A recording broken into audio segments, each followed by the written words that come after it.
So you have invested your heart and your soul in your content, right?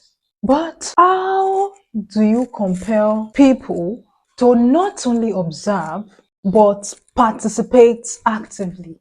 I am referring to likes, comments, and the delightful sound of your subscribers count going down, down. Do not worry too much. Just come with me and stick around for my top recommendations to bring it all to fruition for you.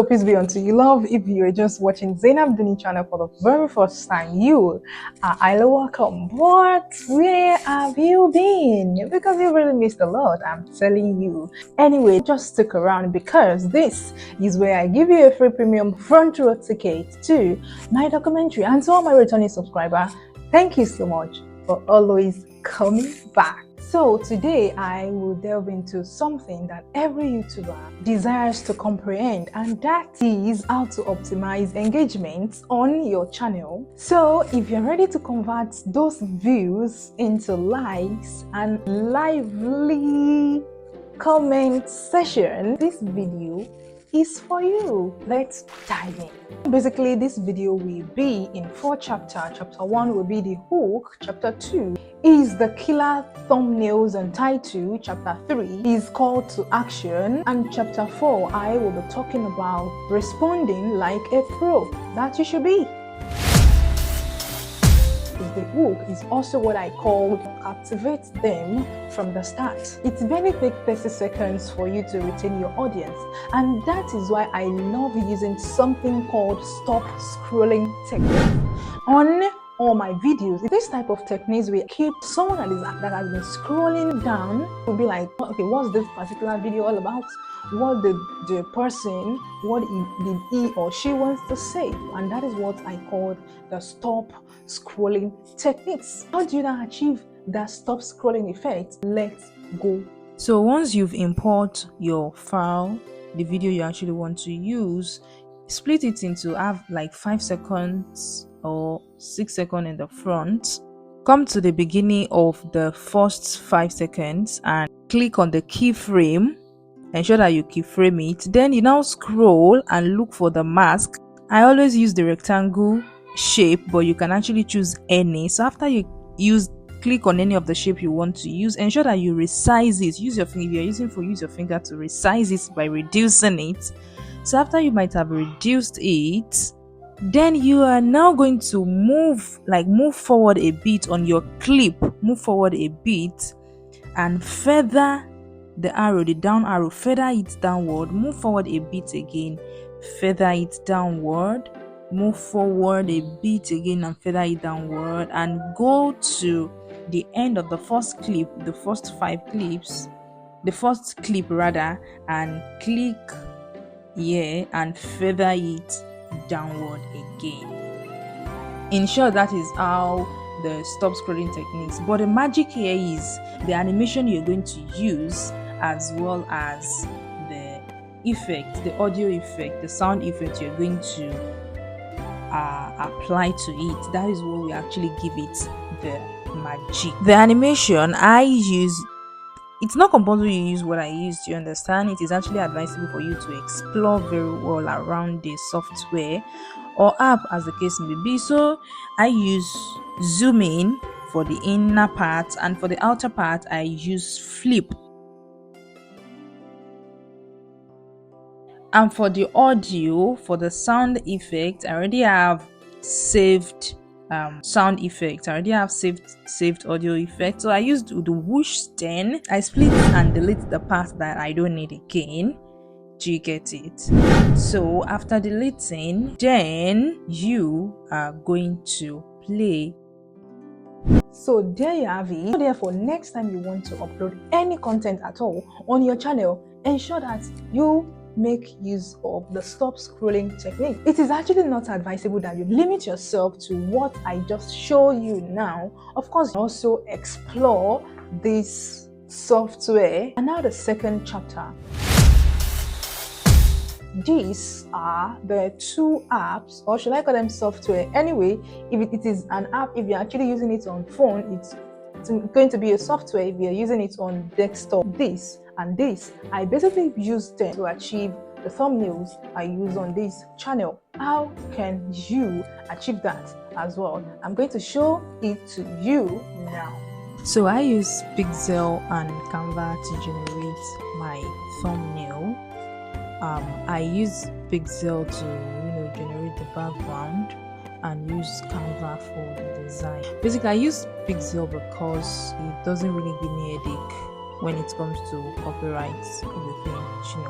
So you just go to your search engine and type P-E-X-E-L, Pixel, and then it will bring you to this page. And there in the search bar, you're going to type whatever background you're looking for or you want. You're going to type it there, and it will bring out series of generate series of images as you're seeing on your screen like that. So let's select a particular background now, this particular background. So after you selected your background, you just click on the free download that you are seeing there, and it's going to download to your device for free. Do you see it there? So download for free. Now to the real design, you're going to open your Canva. Basically, I use the web version of canva.com. Open it, search for the thumbnail templates. So you search for it. Basically, we're going to be designing. I want to show you how I designed this particular thumbnail you are seeing on your screen. That is another 9 to 5 trap. So the background you are seeing there that I just clicked on now, this is how the background actually looked like. But how it actually come out that faded, this is how you're going to do it. You click on the background and click on transparency. Look for transparency, reduce it. I reduce that 1 to 26, and that is why it gives me that faded background like that kind of whitish background. Then I insert whatever elements, symbols you want to input. You're going to input it there. And how I come up with that, my picture, that particular picture, it has a different background. That is not the background, it has its own background before. It has a flower at the background, a kind of green flower at the background. But in order to remove the background, you click on the picture, you click on effects, and you click on BG remover. That is if you are using the paid version of Canva. If you're actually using the paid version of Canva, you'll be able to remove your background. Did you understand? But if not, you may not be able to remove the background in Canva. You may need to remove the background elsewhere, maybe the web or anywhere else, before importing your picture in Canva space. And after that, all you need to do is just click on the top arrow button, the arrow button that is facing up, and you download that up. And about the video title of a thing, we use vidIQ or TubeBuddy. I mean this or this. Aside the fact that it's going to assist you in generating titles, it will also let you know how competitive certain titles are. If you are also a paid user, it will also give you certain keywords as well, thereby help you to step up your YouTube game. Ask and you shall receive. The same thing also happens on this platform. Some of the strategies for influential call to action that you can actually adopt in your videos for call to action prompts that motivate your audience to engage with your content can be adopted in your video. If you want to adopt the call to action on your video, it can actually be something like this, because you need to let people know that one of the things you want them to do on your channel is to subscribe to your channel, not just by watching. At times your viewers might like your content, but some people might just watch it and just click the like and leave. Some people might not know that he actually needs them to subscribe to it. But by doing this, by showing this consistently, constantly on your video, it's kind of reminder to them, like you're really calling them to do something, not just by watching it, or not just by liking, not just by dropping wow, but you also need them to subscribe. Hit the subscribe button, and that is one of the ways you can actually achieve that on your channel. Did you really respond like a pro to your viewers? Tell me in the comments. I want to know. Or how did you respond to your viewers? Tell me in the comments. However, one thing that I realized is that communication can only achieve its goal when there is a feedback, that is a response from the person you are communicating with. That is what I mean by feedback. Now, what I'm saying is that engagement is not one-sided. And you, as a YouTuber, responding to the comments of your subscriber or viewer is actually very essential in fostering that your channel or the community you are trying to build. What I'm saying is that, remember that I said earlier that I don't like comments like, wow, oh, thank you, you know, I love this. You know, all those type of comments, I don't like them. However, despite that I don't like them, I still find ways to respond to those type of comments, so that even the person that said initially, and I responded in another way. For instance, now I upload the content on vision board. You understand, my 2023 vision board, or how you can actually achieve your all the agenda you set for yourself in 2024, and someone now comes to the comment section and post thank you, or the person now come to the comment and say wow, or you know, it can, you know, sound, it can be a kind of so with all the stocks that I've been making, with all the videos I've put up, the only thing you can say is However, I don't just let the go away like that. Instead, I replied to that person by saying, one, saying I'm glad you enjoyed the video. Two, I hope you have been able to take 1 or 2 lessons. 3, tell me how you are going to adopt all the lessons that you've learned, or all the tips I've dished out.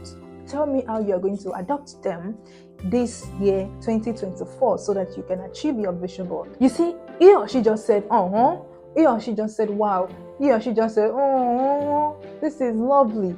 Though that type of, I'm not saying that is actually not, I'm not saying they are not commenting, but what I'm saying is that you, as someone who wants to grow a community on this platform, you should be able to respond like a pro that you are, because this is your channel, this is the community you're trying to build. So that is what I'm trying to, you know, make you understand. That someone just say thank you. As a matter of fact, okay, let me relay this as an instance for you. In some of my video, I started maybe early this month, early this month, I started receiving comments like, wow, I love your editing. Wow, I love this effect. Wow, which software did you use? But you know what? I don't just respond to them by saying thank you for loving my video. Thank you, you know, for watching my video. Or okay, I use so app or so software to edit my video. No, I don't just tell them that. You know, I also go ahead by saying thank you so much for loving my video. Or okay, this I use so app. No, I tell them, I respond with, oh, I am glad you love the effect. However, I edit my videos myself. And if you don't mind, if you are also a YouTuber and you don't have the luxury of time to, you know, to achieve effects like this, you can actually contract it to me. I can edit for you. Do you get? And you know, God so good. Comments like that actually, you know, connect me with one of my viewer, one of my subscribers, and now I edit for her. She don't even live in the southwestern part of the country where I reside. What I'm saying is that don't just respond to comments, rather respond like a pro. Let your community know the stuff you are made of. Let them know what you can offer as well, aside the video you are dishing out, aside the entertainment video you are putting out, aside the informative video you are putting out there, aside the educative video you are putting out there. Let them also know how you can, what you can also offer them, which will in turn increase your own networking, and you can never tell.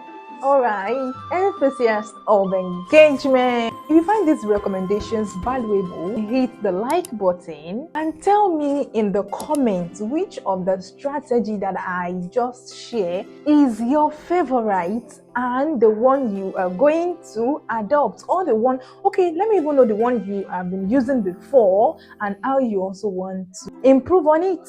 And don't forget to subscribe for more content to enhance your YouTube game.